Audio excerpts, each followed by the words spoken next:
Olha, nos últimos domingos, o Dr. Drauzio Varela mostrou aqui no Fantástico os riscos que a gente corre quando usa um preparado de ervas.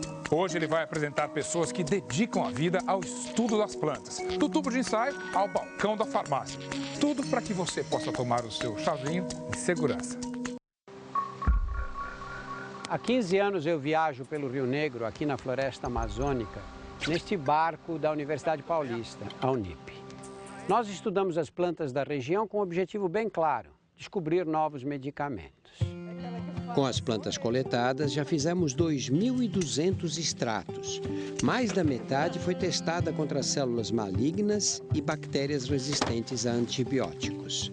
Essa planta é a violácea que nós coletamos, que apresentou uma atividade antitumoral bastante intensa. No tubo de ensaio, essa violácea foi eficaz.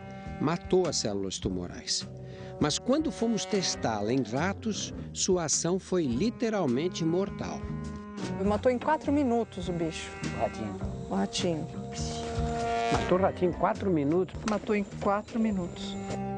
Seria um ótimo exemplo de que aquele dito popular de que o que é natural não faz mal é totalmente inválido.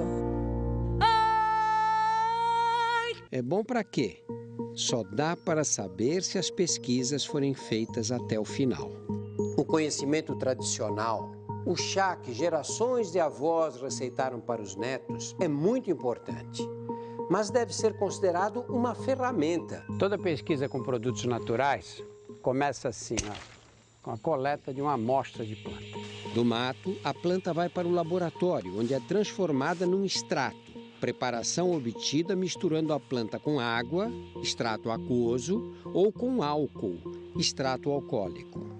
O perigo de se usar extratos vegetais de plantas com ou sem álcools é que esses extratos são ricos em uma mistura de substâncias e nem todas essas substâncias têm uma ação desejada.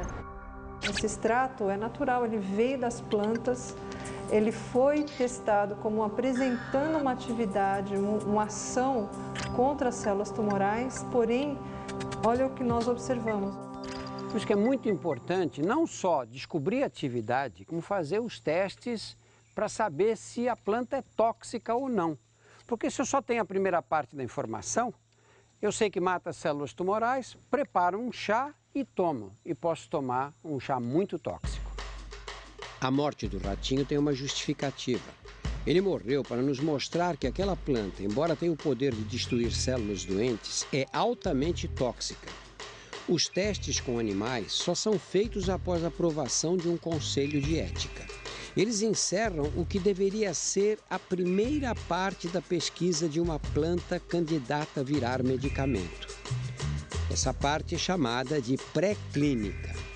O problema no Brasil é que muitos estudos com fitoterápicos terminam nesta etapa, que deveria ser só o início.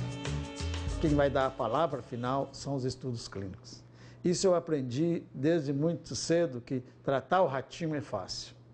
Você cura o ratinho, mas tratar o homem é diferente de tratar o ratinho.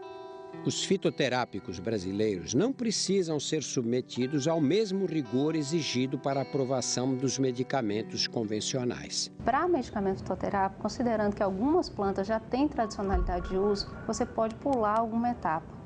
Segundo a Anvisa, os estudos clínicos para demonstrar eficácia e segurança em seres humanos podem ser substituídos pelo uso tradicional ou por publicações em livros e revistas. A gente pode usar esse argumento do uso tradicional para justificar a eficácia, a segurança do tratamento?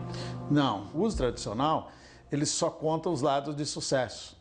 Você não tem a ideia de quantas pessoas tiveram problema. Quando ela começar a ferver, você vai derramar sobre as folhas e tampar. E vai esperar no mínimo 12 minutos. Por que a gente fala 12? Porque o ano tem 12 meses. Osmar Lameira é agrônomo. Dá cursos sobre identificação, cultivo, manipulação e uso de plantas para problemas de saúde. E também receita preparados com plantas na sede da Embrapa, em Belém, o que é crime, exercício ilegal da medicina. Essa planta aqui, pela informação popular, ela é indicada para um câncer de mama. As fontes de informação de Lameira são o conhecimento popular estudos sem rigor científico e livros, como um em que uma americana fala da suposta cura de câncer de mama com graviola. Várias pessoas têm usado e uma maneira de tirar essa dúvida também é no livro da doutora Listeiro, onde ela publica um trabalho sobre isso aqui. Professor, qualquer um publica um livro a respeito de qualquer coisa. Eu tive a ocasião de ver esse livro. Ele, do ponto de vista científico, professor, é uma inutilidade. É uma informação popular, É inutilidade total. A graviola, receitada por Lameira, é a mesma planta usada pela Luísa e que nos laboratórios da Universidade Federal do Rio Grande do Sul aumentou o crescimento de células malignas. Quer dizer, as células, em vez de terem o seu crescimento inibido, em vez de parar de se multiplicaram mais. Exatamente, elas se multiplicaram bem mais. O mercado está cheio de publicações sobre os poderes milagrosos das plantas. Por exemplo, este livro, patrocinado por uma instituição respeitável como a Embrapa, que modernizou a agropecuária brasileira, recomenda a mesma planta para queimaduras, reumatismo, erisipela, prisão de ventre, manchas na pele, rugas, queda de cabelo e tratamento do câncer. Pode? Se muitos desprezam os estudos científicos, há os que dedicam a vida à pesquisa como deve ser feita, lenta, trabalhosa, baseada em testes laboratoriais e principalmente em estudos clínicos completos, que são divididos em 3 fases.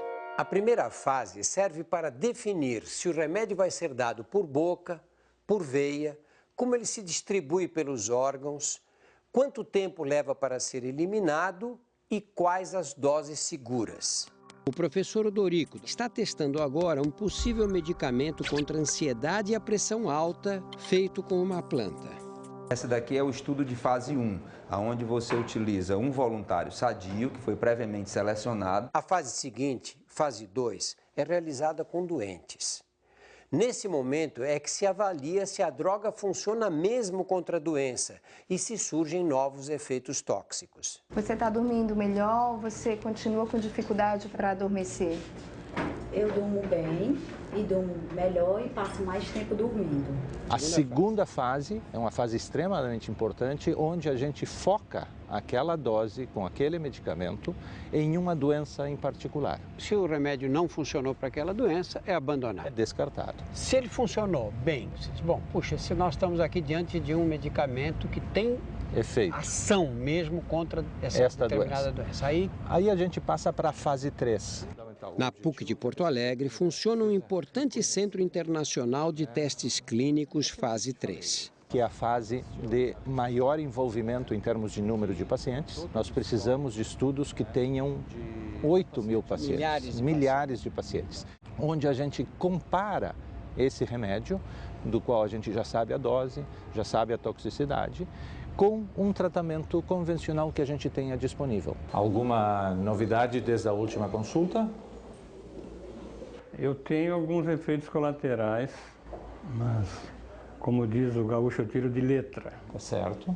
E no final desse estudo, a conclusão é que esta nova medicação poderá ser melhor, igual ou, eventualmente, pior do que o tratamento convencional. Normalmente você tem em torno de 6 a 8 anos para completar todos os estudos, né? Tem casos no Brasil do desenvolvimento de um anti-inflamatório que custou 7,5 milhões de dólares, todo o estudo.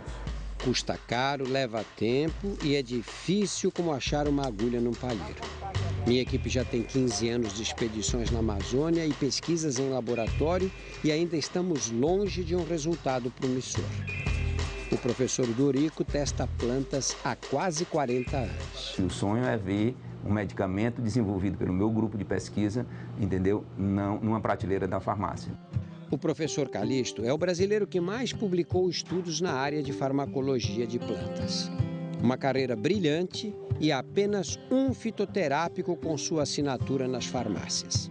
Eu acho que está prevalecendo no Brasil ainda é um lado muito emocional quando se fala de plantas. E não se leva em consideração que esta é uma área de saúde pública, medicamento, que requer um rigor enorme. Você deve estar se perguntando, agora não posso tomar nada feito de plantas? Nem um chazinho? para tratar doenças. Não tome nada que não tenha rótulo e nem bula. Se você usar um derivado de plantas de acordo com a bula, não se intoxicará. A eficácia, se vai funcionar ou não para a sua doença, é outro problema. Alguém usou uma vez para controlar diabetes, se sentiu bem e disse: essa é a insulina vegetal.